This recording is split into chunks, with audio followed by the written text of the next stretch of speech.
This episode is brought to you by Communications Training for Coffee Teams, a new Map It Forward workshop tailored to get your team communicating more confidently to improve general mental health as well as business profitability. Click the link in the show notes for further details. Welcome to the Daily Coffee Pro by Map It Forward, friends. I'm your host, Lee Safar, and today we have a real treat. If you are watching this podcast rather than just listening to it, you will notice that the person that is our guest today looks a lot like me. And the reason is because my identical twin which just feels weird to say, but my identical twin has joined us on the podcast. It is my absolute honor and pleasure to introduce the coffee industry to my twin sister, Lena Parker. Welcome to the podcast, Lena. Thanks. So, we are having a 5-part series discussion about your expertise. Lena is not in the same industry as me, obviously. Lena's in a completely different world. And so the series for the theme for this podcast series is energy security and the coffee supply chain. So, Lena, why don't you tell everybody what you do and we can kick it off from there. Thanks, Lee. And it's an absolute pleasure to be here. It's, I think, the first time that our two worlds have collided. So it's as surreal for me as it is for you. And me, bro.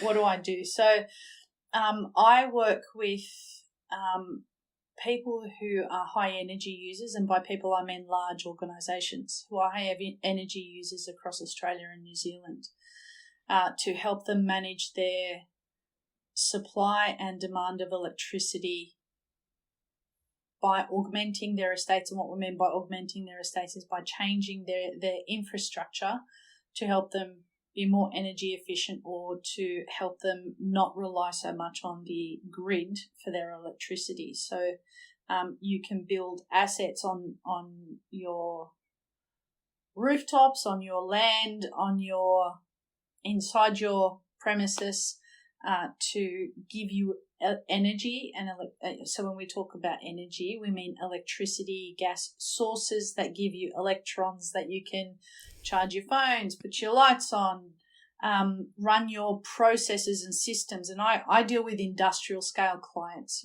Think of massive energy users across Australia. In fact, the clients that the organisation I work for, they operate and maintain 15%. The clients that we have consume 15% of the electricity in Australia. So they are massive energy users. And so we put in solutions for them, and it significantly brings down their energy consumption, and it also gives them a different energy source to provide them with layers of resilience should there be outages, should there be a need for more electricity that they don't have, that they can't actually meet their contracts with their energy providers, and they need to somehow get more. Does that make sense? Well, I want to kind of have a go at explaining that for the dumb people in the crowd like me, because folks, if you're listening to this, I want to be really clear about something. I don't know anything about this subject. Lena and I have had conversations about this, and I have to get her to dumb it down as much as possible. And I have had a conversation with somebody else about this in preparation for this conversation, and shout out to that human for helping me to prepare for this conversation. But he and I both did not have any answers for any of the questions that we were going to kind of confront here. So the success marker for the end of this series is for me to learn a lot more about this subject, and for us to raise awareness of how completely ignorant our industry is, or unfocused on a subject that really needs a lot of attention, which is why I invited Lena on the podcast while we were at a Harry Styles concert last night. Go Harry. Word. But the idea was that we needed to, our industry needs to get across this subject. So if I understand what you do is you help companies understand, huge organizations understand their relationship with energy and what some of their vulnerabilities might be should some of those needs change or be stressed. First of all, I don't think ignorance is the right word. I think awareness is the right word, because this is a subject that affects every single industry all around the world. And the reason for that is every single country that uses electricity and gas predominantly, they're the two main sources that we use in most countries today. There are some countries that use other mechanisms. You can add diesel to that. You can add fossil fuels, anything that's a fossil fuel. And so there have been shifts that have happened in the last 5 to 10 years that have required everything to transition away from using coal or gas or polluting agents to generate their electricity. And so I wouldn't say it's an ignorance. I would say it's a lack of awareness. And the phase that we're in now is action and awareness, because if I take Australia as an example, and I know that you have a vast following all around the world. So my experience is in Australia and New Zealand, so I'm going to contain it to that, but replicate, literally cut and shift to most countries in the world. Australia is a very heavy coal country. So our electricity is generated so when you turn your lights on, 70% in your home, 70% of the electricity that comes from that is being generated comes from a coal source. There have been most countries have signed up to say that they will be net zero in emissions. So I'm talking about climate change here, by 2050. And what that means is, because coal is such a heavy polluter, it is really unlikely that we will be building new coal-fired power stations.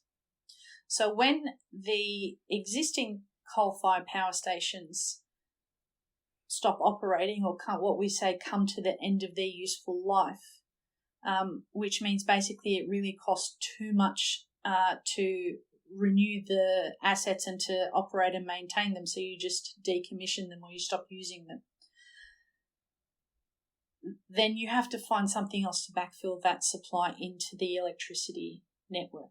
Does that make sense? Yeah, and is that the challenge that we're facing right now, is how to actually execute on that transition? Yeah, so the interesting fact is 80% of Australia's coal-fired power generators will predominantly retire by 2030.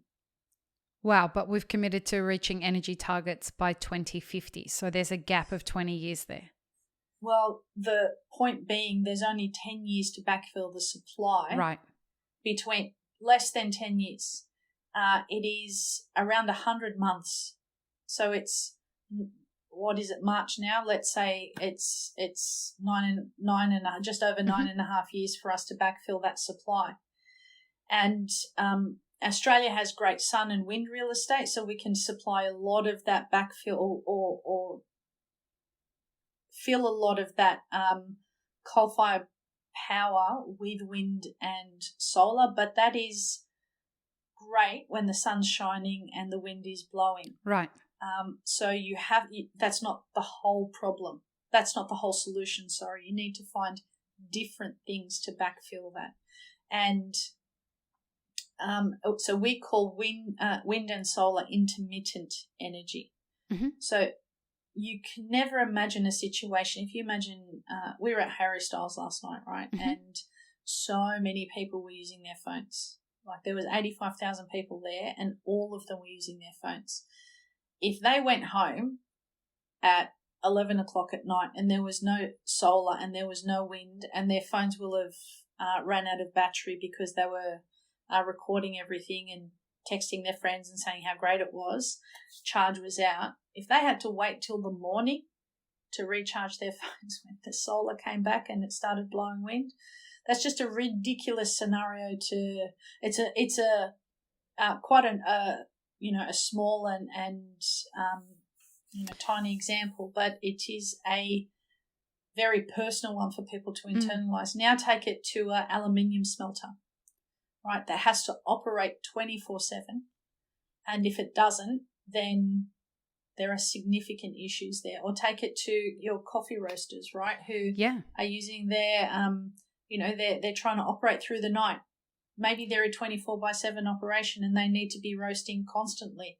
They need, if they're in Australia, as they get closer to 2033, then, there is less assurity that there will be enough supply in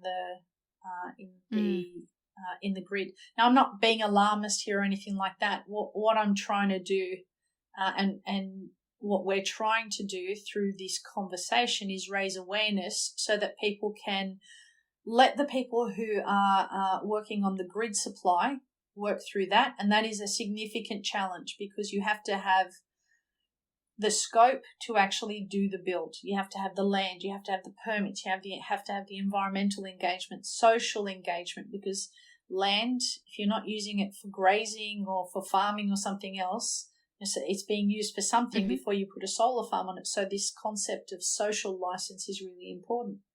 Then you have to actually do the build and you have to connect it to the grid and you have to do all of that. And we need a lot between now and 2033. And resources are getting more expensive. And in Australia, we're competing against the rest of the world who is having the same problem. So resources are constrained. So you can see how this is a really complex issue. But there are ways that people can start to take steps now that will save them a whole lot of money as well, by the way. If you do look at solar, once you put the asset in, it really doesn't cost you much once it's in because sun is free, as long as it's shining. Except, and this is where this is the finger that's wait.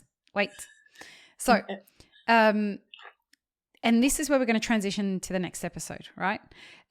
Because our industry predominantly, if we just take a segment of it, which is coffee roasters, right? Yep. That's a hybrid approach to the way energy is used. We do have fully electric coffee roasting machines, and there is a transition to try and use solar power to power those electric roasters. There's, some technology that's starting to emerge, but it's, all a bit cute still right now.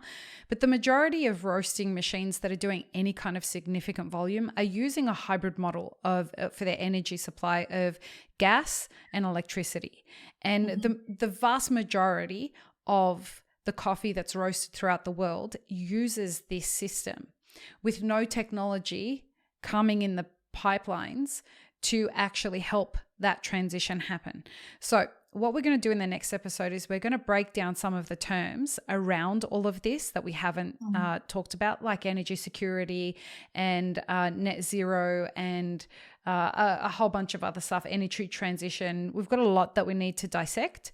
We're going to start really relating that back to the coffee industry from across the entire supply chain, because there are issues for producing countries as well as for coffee roasters, cafes, the logistics across the world. How do we move coffee around the world if we can no longer depend on the kinds of energies that power the ships that are moving those kinds of things? So this is such a complex issue that Lena and I both thought it warranted a discussion just to start raising awareness. And we're going to have to bring Lena back onto the podcast a number of times throughout the year and over the next couple of years to try and help us dissect where this is going further. But we're going to head into the next episode and have that discussion. So tune in, folks, and we're going to start dissecting some terms for you. So peace, love, and peanut butter.